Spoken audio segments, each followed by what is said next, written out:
Olá a todos, meu nome é Lauro Parente, eu sou do canal Arbitragem.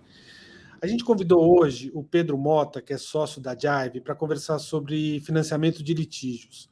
O tema já não é novo, mas ainda tem uma série de dúvidas que persistem. A gente recentemente fez uma série de entrevistas que está disponível no canal Arbitragem com o General Counsel de empresa e percebeu que ainda tem alguma falta de conhecimento sobre o tema. E aí o Pedro topou bater um papo com a gente aqui hoje. Então já vou direto à pergunta mais genérica, Pedro. Afinal de contas, o que é o financiamento de litígios? Bem, primeiro, obrigado, Lauro, pelo convite. Boa noite a todos que estão assistindo. Lauro, vamos lá, direto ao ponto, né, como é o nome do programa. Bem, financiamento de litígios é basicamente a possibilidade de você ter um terceiro, né, um player que, via de regra, é um player do mercado financeiro, financiando os custos, né, e despesas de determinado litígio. Né, e de que maneira isso pode acontecer? Bem, a gente tem N formas de estruturar um financiamento. Talvez a mais simples dela seja, de fato, se valendo, né, de uma estrutura em que permita que o financiador custeie e, de fato, pague diretamente todos os custos daquela disputa até que, enfim, sobrevenha uma sentença em que o financiador seja repago. Entendi. E qual que é a utilidade dessa ferramenta? Ou seja, além, claro, da empresa ter um recurso disponível, qual que é a outra utilidade que você enxerga nisso? Olha, Lauro, eu acho que, na verdade, existem algumas utilidades, né? O financiamento de litígios, ele é, em primeiro lugar, um instrumento, eu diria que, de acesso à justiça, né? Porque ele permite que partes que, porventura, não tenham, né, ou não tivessem capacidade de acessar, por exemplo, né, uma corte arbitral por qualquer razão, seja porque, enfim, condições macroeconômicas acabaram levando a uma deterioração da condição financeira de determinada empresa, seja porque a gente está falando de uma pessoa física, enfim, que foi afetada por uma crise econômica, e que, por qualquer razão, tenha, por exemplo, uma cláusula compromissória nos seus contratos, né, e que, por isso, não consiga, né, acessar a justiça simplesmente porque não tem condições de arcar com alto custo de uma disputa que será travada em sede arbitral. Eu acho que essa é a primeira grande utilidade, portanto, né, o acesso à justiça, né, via financiamento de disputas, essa pessoa, seja ela física ou jurídica, passa a ter acesso, né, à resolução daquela disputa. Né. Acho que o segundo ponto que eu destacaria aqui, até para ser breve, é o leveling the playing field, né? Quando você consegue equalizar as forças dentro de uma disputa. Né? Por vezes a gente assiste disputas onde você tem, de um lado, uma parte, vamos chamar, muito poderosa em termos financeiros, e, de outro lado, uma parte que, apesar de poder, por exemplo, custear, né, acho que as despesas básicas daquela disputa, não tem condições de arcar, por exemplo, com um bom parecer, com um assistente técnico de primeira linha e etc., que eu acho que é de conhecimento básico de todo mundo que milita na arbitragem, enfim, disputas de alto grau de sofisticação, que você precisa desse tipo de profissional, você acaba incorrendo nesse tipo de custo para conseguir duelar, né, de maneira fair com a sua contraparte. Então, acho que essas talvez sejam as duas principais utilidades do financiamento.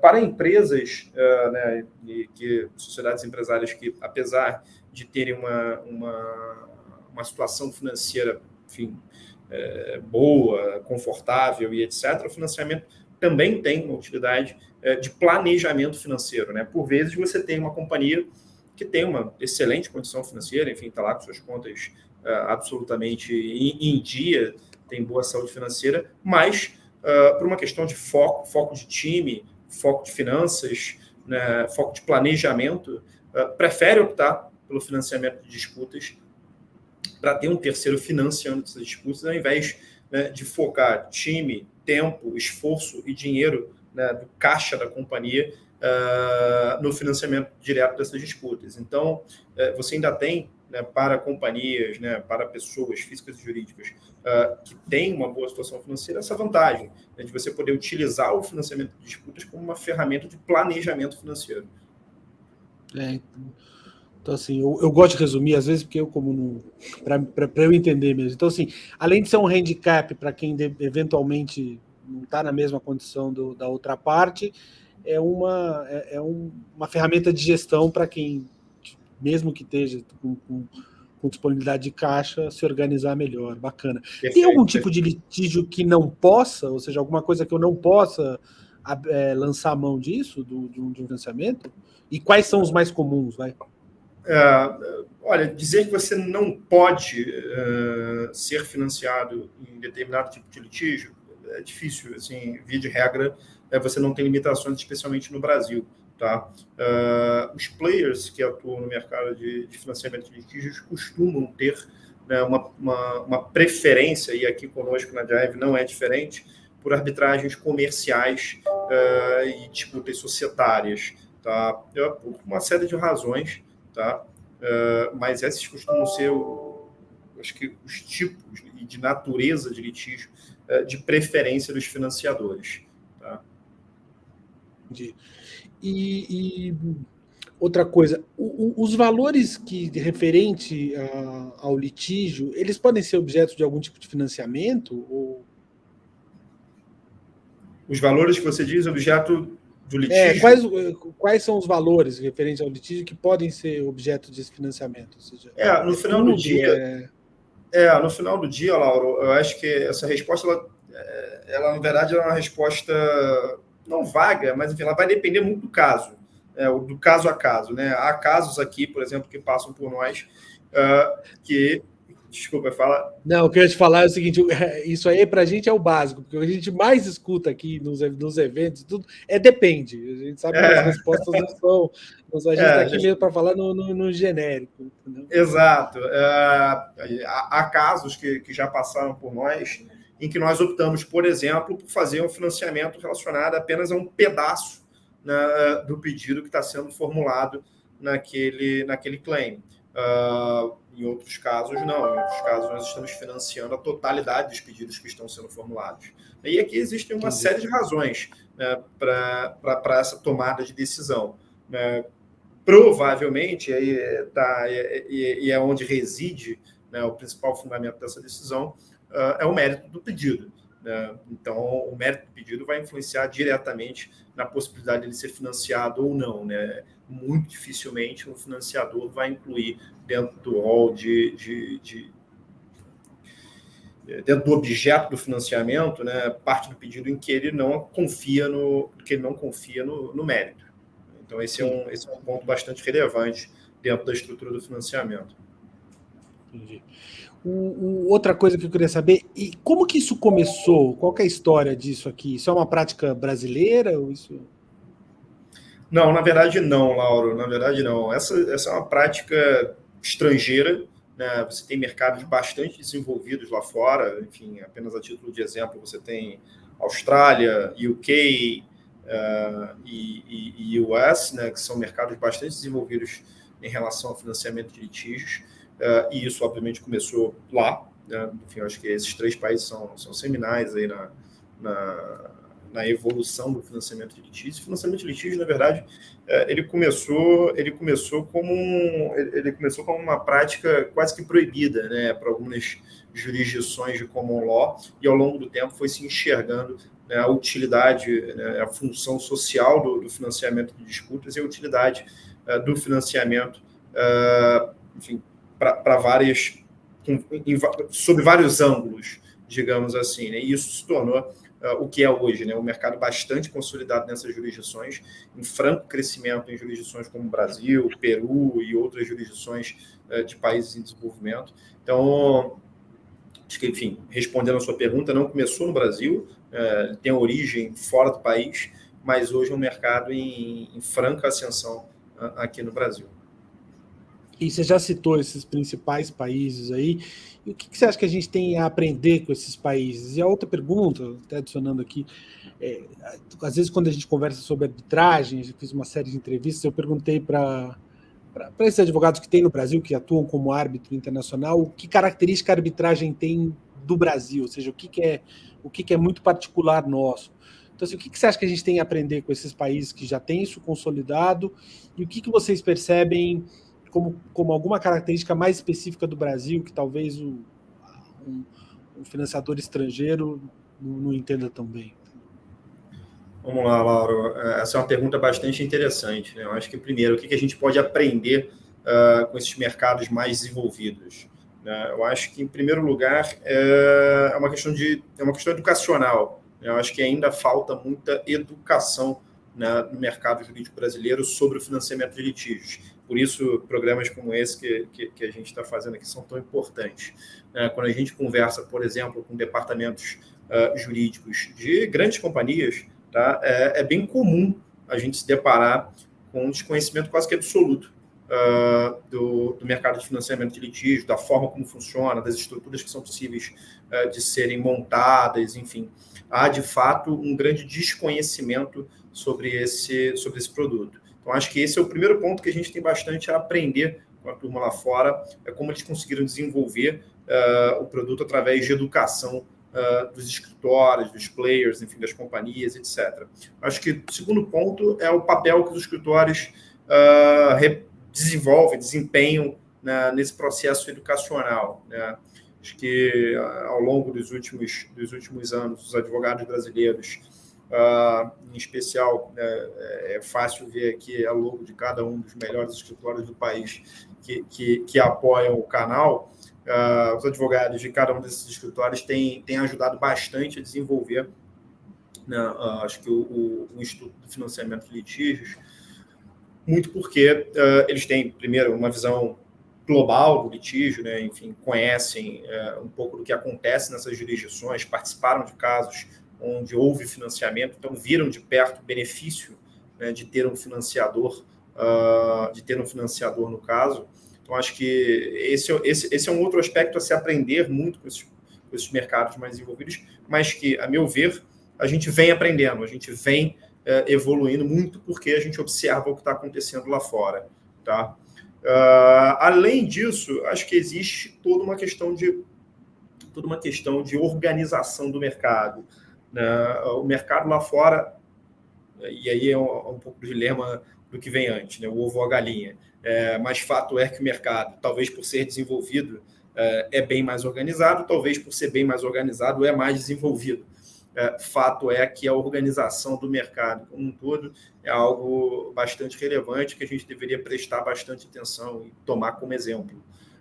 Eu acho que eu destacaria esses pontos. Sobre, cara, a segunda parte da sua pergunta, em relação ao que nós temos de diferente, né, no mercado brasileiro e o que talvez espante um pouco o player estrangeiro da atuação aqui, acho que o primeiro ponto a destacar, Laura, é um pouco da nossa formação jurídica, né? O Brasil é um país civil law, né? Acho que, enfim, destaquei aqui 3 jurisdições onde o mercado de financiamento de litígios é bem desenvolvido e o common law, o sistema de common law está presente em todas elas.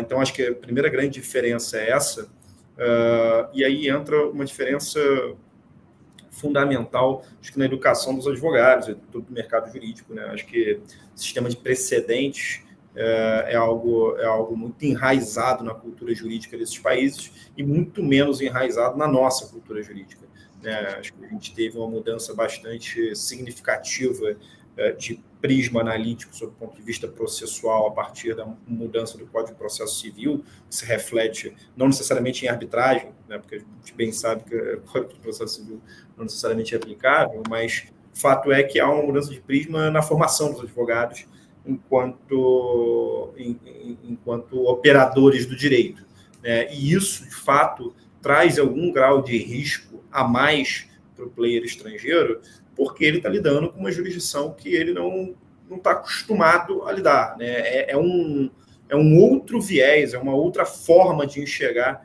a aplicação do direito.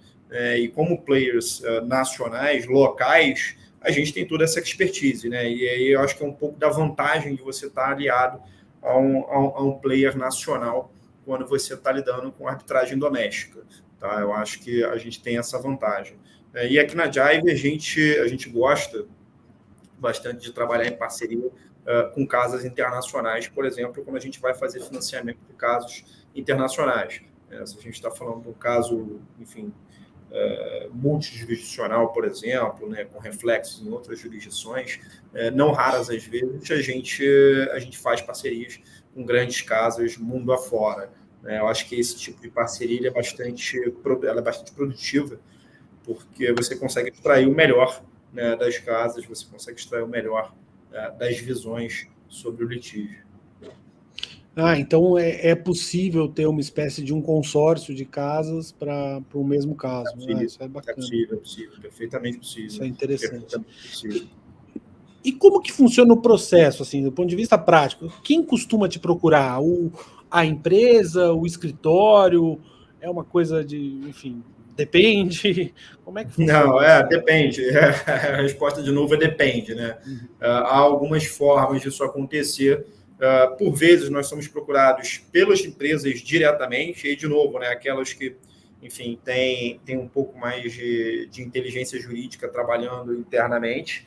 Por vezes, essas operações elas acabam decorrendo de outras conversas. Enfim, por vezes a gente está trabalhando em outros ângulos, né? Aqui na Jive a gente tem mesas diferentes, enfim, a gente tem diferentes verticais de negócios, né? E por vezes a gente está discutindo, por exemplo, uma transação de crédito, né? Onde surge a discussão de determinado processo, né? Em que a empresa está no polo ativo, e que eventualmente, enfim, ela ainda não conseguiu monetizar, ou que ela eventualmente está em dificuldades, ou que eventualmente ela tem aquilo ali em mãos e ainda não requereu a instalação de uma arbitragem, enfim, não ajuizou uma determinada ação.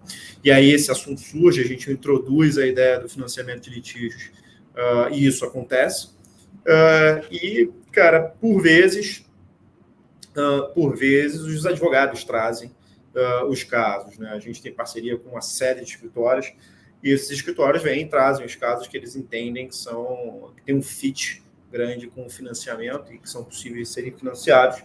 É uma parceria que é super frutífera, né? Porque no caso do escritório, o escritório, via de regra, fez uma análise daquele caso, conhece o caso a fundo, enfim, tem uma visão já bem mais clara sobre o mérito do caso, né? Então, acaba sendo uma parceria bastante produtiva. É bastante interessante quando vem do escritório. Isso acaba acontecendo pra caramba. E aí, bom, isso já responde em parte minha próxima pergunta. Como é que vocês decidem aonde investir, né?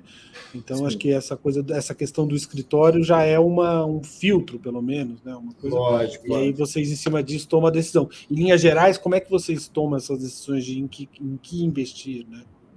Lógico. Bem, aqui na Jive a gente tem um processo bastante rígido de análise dos casos e de investimento, né? Enfim, a gente tem toda uma governança dentro da nossa estrutura para fins de investimento. E quando a gente fala de financiamento de litígios, a gente tem uma esteira que começa, né, na análise integral do caso. Então, a gente olha basicamente todos os documentos disponíveis do caso, a gente olha todas as eventuais peças que já foram produzidas, notificações, enfim, todos os contratos que estão relacionados ao litígio, absolutamente tudo. Tá? A gente faz uma análise interna de toda a documentação e, ao longo desse processo, vai trocando bastante com a parte financiada, né? Entendendo bastante do caso. Feito isso, nós formamos uma opinião sobre o mérito do caso, tá? E, obviamente, né, fazemos uma conversa com a parte financiada para explicar qual é a nossa visão do caso. Em havendo uma sinergia em relação à nossa visão e à visão da parte, a gente parte para o segundo momento dessa análise, né, que é a aprovação do nosso comitê de investimentos. Então, o nosso comitê de investimentos ele necessariamente precisa aprovar a transação, e aí, obviamente, a gente prepara todo o material para esse comitê, o comitê aprova a transação, e essa transação ainda está sujeita a 2 diligências, né? Uma diligência de mérito, então a gente sempre contrata um parecer, tá? Uma opinião legal de um profissional expert no assunto, tá? Sobre o mérito do caso, e contrata, obviamente, uma diligência, e é uma diligência, como qualquer deal de stress, sempre é feita. Tá? A partir daí, óbvio, né, tudo estando ok, a gente parte para a negociação dos instrumentos finais de financiamento. Acho que essa é um pouco da esteira, né, de como a gente faz a análise, de como a gente decide, né, o processo de investimento aqui na Jive. Tá. E aí, tipo, aprovando e tudo, qual que é o grau de ingerência que um financiador vai ter no caso, junto ao cliente, junto à parte e ao advogado?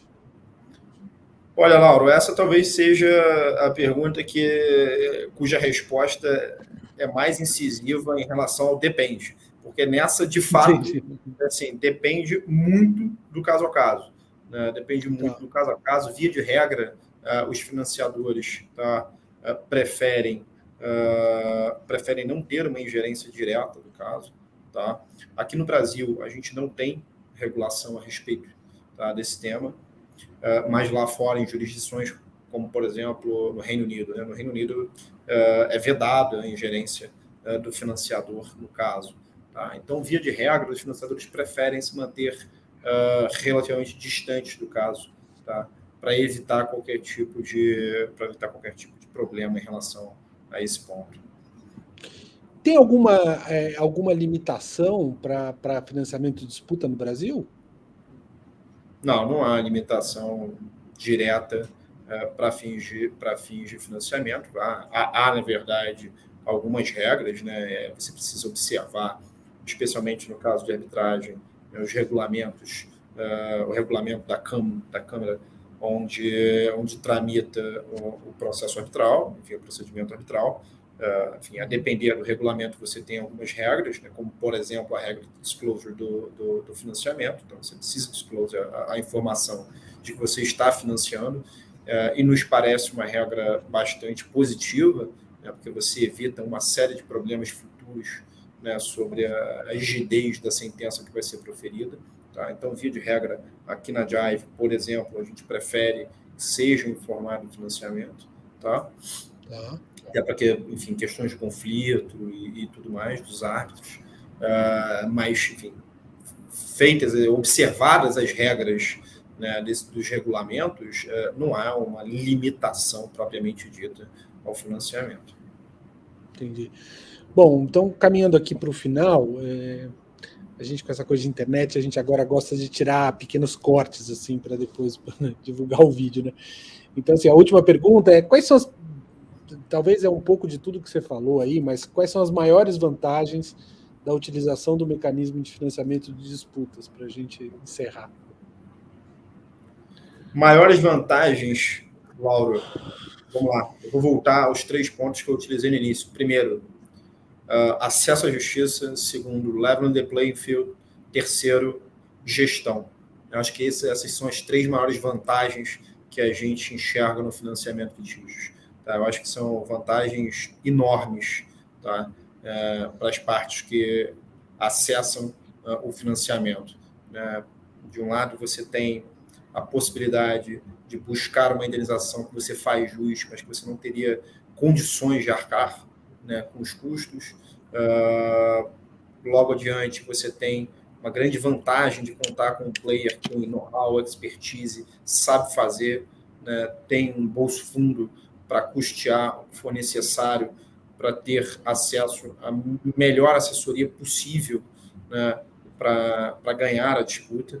A gente bem sabe que, enfim, bons escritórios podem fazer de teses ruins teses vencedoras, então não adianta ter só um bom direito, você pode enfrentar um excelente advogado, um excelente escritório, uma parte muito bem, enfim, com acesso muito fácil à capital e que possa, né, através de bons profissionais, desenvolver uma defesa que mine esse seu bom direito. Então é importante você ter acesso à capital para que você consiga brigar com a mesma qualidade de armas. Em terceiro lugar, é uma ferramenta realmente muito poderosa em termos de gestão, porque permite, né, a companhias saudáveis, por exemplo, gerir, né, o seu ativo contingente de maneira inteligente e eficaz, o que é bastante importante hoje, no mundo em que todas as companhias estão correndo, né, atrás de eficiência. Né? Então, acho que financiamento de disputas traz eficiência no seu core. Realmente, eu acho que essas são as 3 maiores vantagens do financiamento. Legal. Bom, Pedro, obrigado pelo seu tempo aí, uma brecha na Eu que agenda. agradeço. A gente vai deixar aqui na descrição do vídeo, tem o LinkedIn do Pedro, a gente evita aqui ler um currículo gigante, mas o currículo dele é bem grande, vocês podem ver lá. Tem o contato da Jive também, para quem quiser mais informações, e aí todas as informações lá. Pedro, obrigado pela participação aqui, e a gente se vê nos próximos eventos, em breve alguns presenciais, né? Se tudo der certo. Tomara, em breve, tomara. Ninguém vê todo mundo vê a hora já disso. Já a internet ajudou, esse período foi interessante para algumas coisas, mas a gente aqui também está ansioso. A gente já fez estamos começando. Se Deus quiser, todo mundo ansioso para conseguir se reencontrar. Tá joia, então, Pedro. Obrigado, hein? Maravilha, Lauro. Super obrigado. Um abraço, boa noite.